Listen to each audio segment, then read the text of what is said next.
Ang una nating makakasama ngayong gabi, proud Ilocano mom, who's also book author and financial intelligence expert. Meet our mompreneur, Rose Fausto.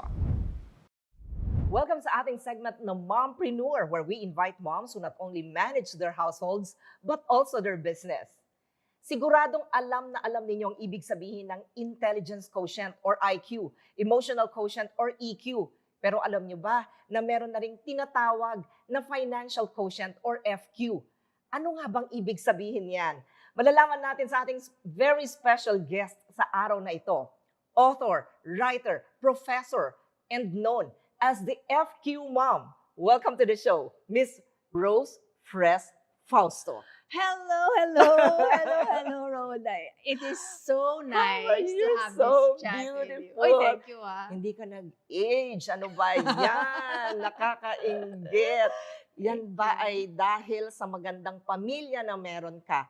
Teka, alam na alam ng lahat, especially ang iyong mga libu-libong followers and listeners ng podcast mo at sumusubaybay sa mga articles mo that you have 3 good-looking, mababait, at not to mention, mga successful, accomplished na mga anak, all boys. Naku, Ano ba nakakatawa ang ng puso yan. Teka, ano ba ang sekreto? Ano ba ang recipe? Paano mo sila pinalaki? Okay, so ganito yon, Rhoda. At first, I was an investment banker.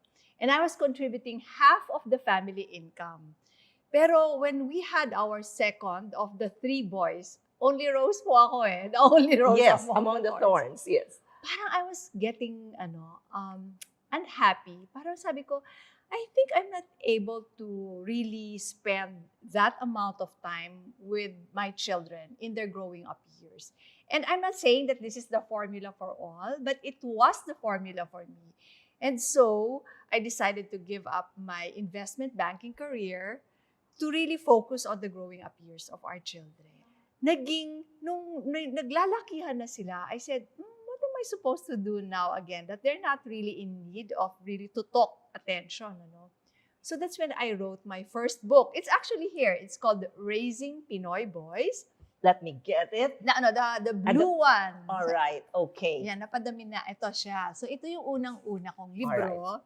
I wrote this sharing my experiences raising my 3 sons. At hindi lang yon.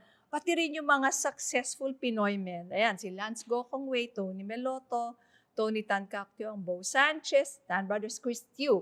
So parang I shared what I knew. And then ang nangyari, naging common favorite chapter, yung chapter on money matters. So nanganak yun. Naging, ito na, FQ na yung sinabi That's mo how kanina. it started. Oo. So I introduced the term FQ here. Nung ginugol ko yun, back in the day, wala pa. So, sabi siguro lang, what's FQ? FQ stands for Financial Quotient. It's your ability to make sound decisions and actions in managing your personal finances. So, hindi lang ganun pala kasimple. Hindi ganun kasimple. Na iba-budget mo lang kung magkano pera mo. Tsaka ito nga very important yung role ng parents because the parents are always the best teachers to their children when it comes to money. I mean, kahit na hindi ka confident sa iyong pagiging, halimbawa, high FQ, but your children will always be affected by your own money behavior. And when it comes to parenting, di ba, it's not what you say, but what you do. Di ba? It is caught than taught. So, kasama yun sa parenting ninyo na yung value of money. Oh, yeah. Make them understand kung ano yung value of money. Totoo. Ang hirap. So, pero you need to start teaching them Early on. Yes. I see. Your advice sa ating mga viewers, paano ba maging isang FQ mom na kagaya mo?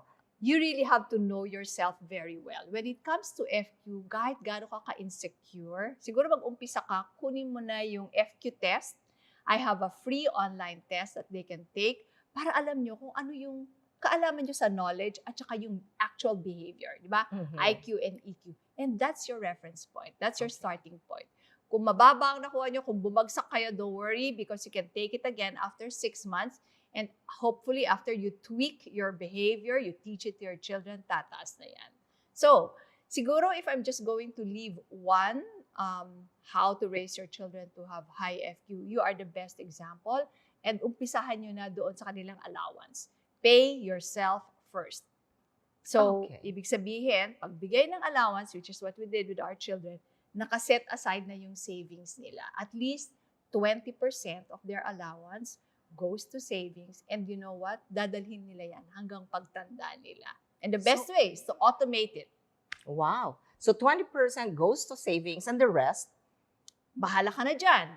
Meron dyan, may charity ka, syempre, tapos yung expenses mo, and anything else. And you know when you do that, when you set aside right off the top, you can spend the rest guiltlessly. Mas Oh. enjoy mo, di ba? At least meron nang naka-save Hindi ka na magigil. na 20%. And kapag gusto pa ninyong matuto how to raise your, not only boys, but your kids, Yeah, applicable to girls as Applicable. well. okay, your chance naman to promote your channel, di ba? Kung ano yung mga, may website ba? Oh, yeah. Okay. So to those of you who want to have a high FQ so that you can enjoy the important aspects of life, please subscribe to fqmom.com and follow me on my socials. That's fqmom on Facebook, YouTube, Instagram. Meron din po akong fqmom podcast and Twitter. Maraming salamat for your time and thank you for welcoming us in this beautiful home. Oh, it's my pleasure. Thank you so much. It's one thing to absorb knowledge, but it's also another thing to intentionally share it.